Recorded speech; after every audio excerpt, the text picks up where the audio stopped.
कोणार्क, अपना शहर अपनी बातें। नाव काजल महेश डांगरे आहे।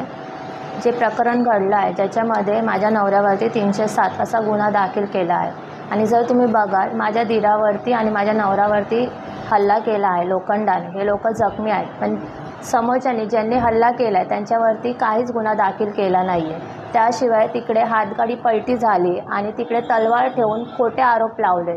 CCTV फुटेजसुद्धा कोणी चेक केली नाही आहे आणि तिकडे ना माझ्या नवऱ्यावर असं सांगितलं की हे तलवार घेऊन तिकडे गेले होते मारायला। त्याची फुटेजसुद्धा पोलिसांनी बघितली नाही आहे। आम्ही पोलीस स्टेशनमध्ये गेलो होतो तिकडे ते लोकांनी पण आम्हाला काही सहाय्य केलं नाही।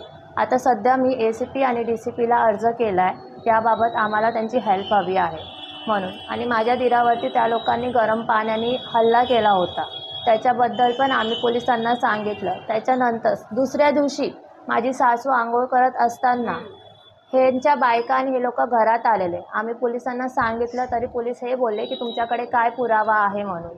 तर माझं एवढंच म्हणणं आहे, तलवारीचा जो प्रकरण तुम्ही दाखवताय की ह्यांनी तलवारीने वार केला आहे किंवा काही, त्याचं आधी तुम्ही पुष्टीकरण करा। आधी फुटेज चेक करा, तलवार कोणी ठेवली, काय ठेवली, त्याच्यानंतर आरोप लावा। एवढा मोठा तुम्ही 307चा आरोप गुन्हा दाखल करताय तर तुम्ही आधी इन्व्हेस्टिगेशन तरी करा की आरोप खरंच तलवार आणली होती का नाही आणली होती। तर माझी विनंती आहे तुमच्या सगळ्यांना, पोलिसांनासुद्धा की प्लीज नीट इन्व्हेस्टिगेशन करा आणि त्यानंतरच माझ्या नवऱ्यावरती किंवा माझ्या दीरावरती तुम्ही गुन्हे दाखल करा। आणि ज्या लोकांनी हे केलं आहे त्यांना पण तुम्ही चेक करा, त्यांच्यावर पण गुन्हे दाखल करा। त्याच्यानंतर 1 तारखेला माझा मुलगा सकाळी उठला, कबुतराला दाणे टाकायला बसला होता तिथं आणि मांजरीचं खायला आणायला चालला होता। ते म्हणलं कबुतराला मम्मी इथं लक्ष दे, मी मांजरीचं खायला आणायला जातो। ते थोडा हिरापुरी चौकापर्यंत तिथं गेला आणि तो माणूस तिकडून येत होता। तर तेव्हा बोलतो माझ्या आकाशला, तू माझ्याकडे, ते तसं बोलला आणि घरी आला। ते म्हणतो बघ मम्मी हे मला कसं बोलते। तर मी गेले रोडाला, मी बोलले क्या रे भाई ऐसा बोलता है तू, अभी एक दूसरे रोड पे इधर बाजू में रहने का तो एक दूसरे का मुँह दिखेगा ही ना।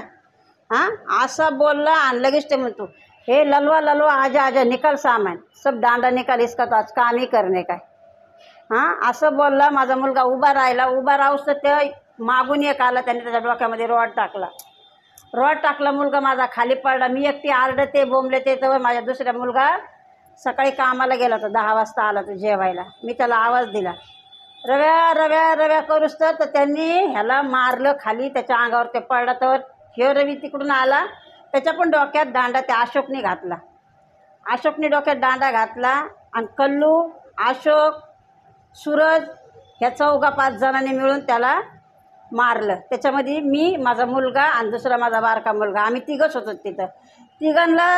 आम्ही 3 जण असताना हे लोकांचं 6 जणांनी आमच्या अंगावर हात टाकला। आम्ही एकटे काय करणार तिथं। माझ्या मुलाच्या अंगावर गरम पाणी टाकलं। त्या 4 बायका होत्या, 4 बायकांनी गरम पाणी टाकलं।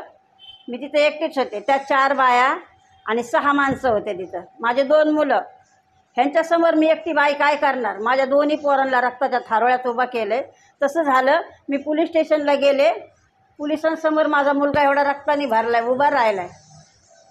तर मला तेव्हा साहेब म्हणतो मावशी जा तुम्ही, जा मेडिकलला जा। माझी त्या लोकांनी कंप्लेंट घेतली नाही, मला कागद दिला नाही, माझं काहीच त्यांनी बघितलेलं नाही, ऐकलंच नाही। ती बाई तिथून आली, ती ललवाची आई आणि ती शिला, तिचं त्या लोकांनी कंप्लेंट लिहित बसले आणि मला तिकडे त्यांनी पळवलं।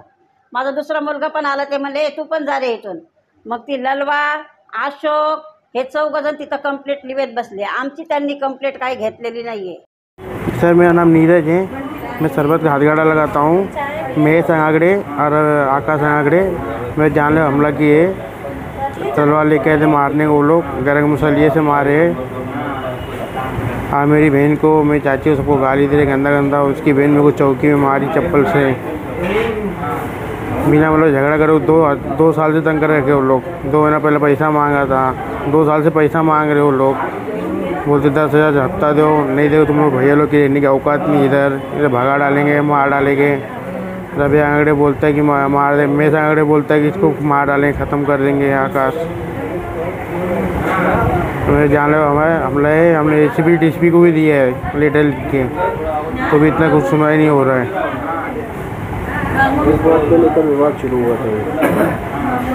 आकाश आया था, दारू पी के घर के लिए झगड़ा कर रहा था सुबह सुबह, इससे वो हाथापाई किया, इससे भी चालू हो गया। सर सब झूठ बोल रहे वो लोग। तरह वो लोग लाया था मुझे जानले हमला करने के लिए। आकाश आंगड़े वो लाया था मुझे जानले हमला करने के लिए। रवि चाकू लेके आया था, महेश आंगड़े चाकू लेके आया था मारने को, वो जानले हमला करने को। और उसकी माँ बोलती कि मेरे बेटे को कुछ हुआ तुम्हें कपड़ा फाड़ के जाएगी। उसकी बहन आई मेघा, वो बोलते हैं कपड़ा फाड़ के जाएगी, लोग जो आरोप हुए झूठा केस लगाएगी। मैं आपकी पुलिस से क्या मांग है? बस हमारी खाली मांग है पूरी करो। मैंने एसपी डीसी को लेटर लिख के दिया है, कार्रवाई एकदम कड़क से कड़क हो जाए, सख्त से कार्रवाई एकदम किया जाए उनके ऊपर। और हमको 2 साल से तंग करके रखे वो लोग। कोणार्क, अपना शहर, अपनी बातें।